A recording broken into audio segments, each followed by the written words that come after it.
Assalamu alaikum, fëmijë të dashur. Dëshironi të ndëgjoni tregimin islame? Po.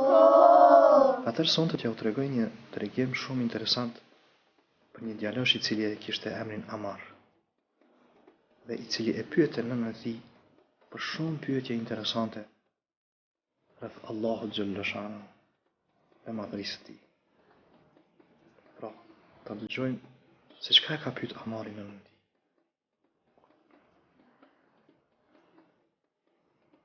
Amari e pyeti nënën e tij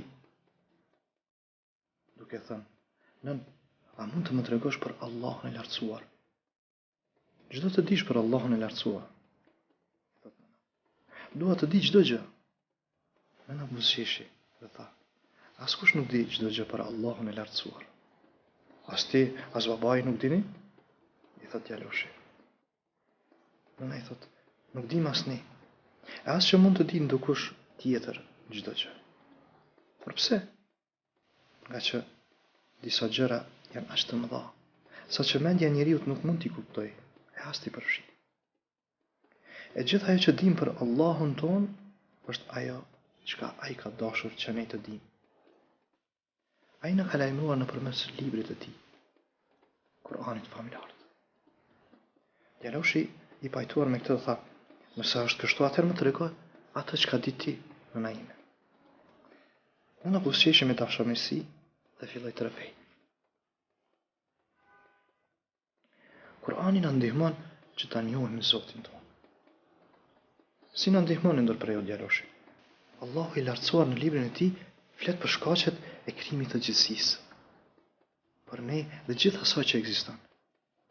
Flet edhe për popujt e civilizimet e mëparshme që kanë jetuar para nesh. Flet për mënyrën se si na ka njoftuar neve për vetveten e tij. Amani sërish e ndërprejo: "Nën, a mund të më lexosh pak nga Kur'ani familjar?" Pas kësaj lutje nëna i lexoi disa pjesë të shkurtra nga Kur'ani, duke ja tërhequr vërejtjen se ato pjesë, ato fjali quhen ajete, si dhe tërësia e përbër prej disa ajeteve quhen sure. Dhe fillon: Allahu në Kur'an thot: "Nuk ka dyshim se Zoti yt është i gjithfuqishëm dhe i mëshirshëm." Pastaj: "Zoti juaj është një, Allahu, nuk ka Zot pos atij, që është mëshirëplot dhe gjithnjë mëshiron." Pastaj thot: "Mëshiruesi, Zoti ynë, ai që na mësoi Kur'anin, që e krijoi njeriun, ja mësoi atij të folurit."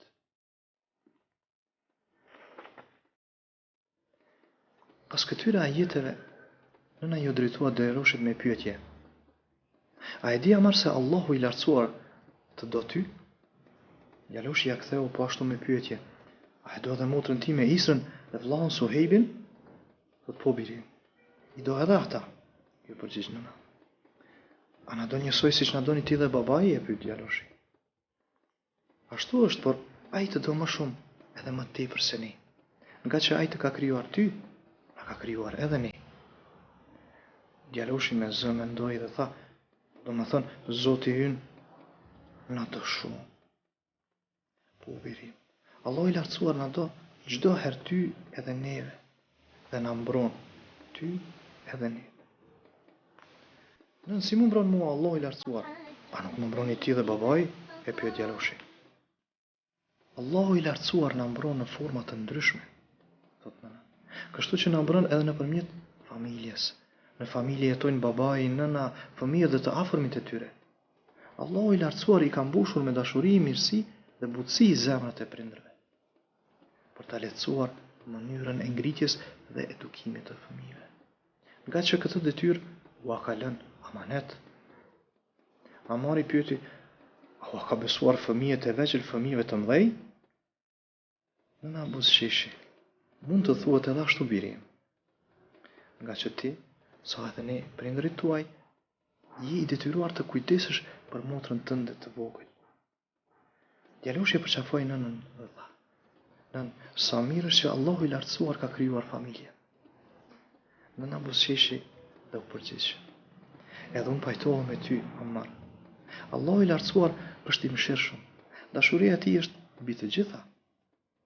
Ne, krijesat e tij, e duam njëri tjetrin për shkak të dashurisë, të cilën ai e ka krijuar dhe dhuruar neve, të cilën e kultivojmë në veten tonë.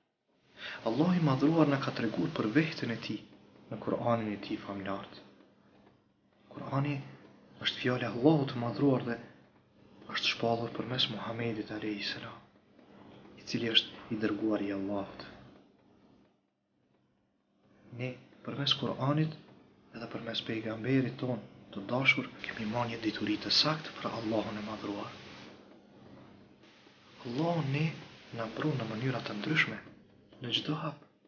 Ai dërgon melek, të cilët neve na mbrojnë nga para, nga prapa, nga lart, dhe ne na ka udhëzuar Allahu se duhet të bërë lutje e që Allahu vazhdimisht të na mbrojë. A u pëlqeu tregimi? Po. Herën e ardhshme do të vazhdojmë prapë me shokun ton Amarin. Dhe do të shoqërojmë se tash çka do ta pyet nënën e tij. Assalamu alaikum. Natën e mirë dhe gjumë të ëmbël.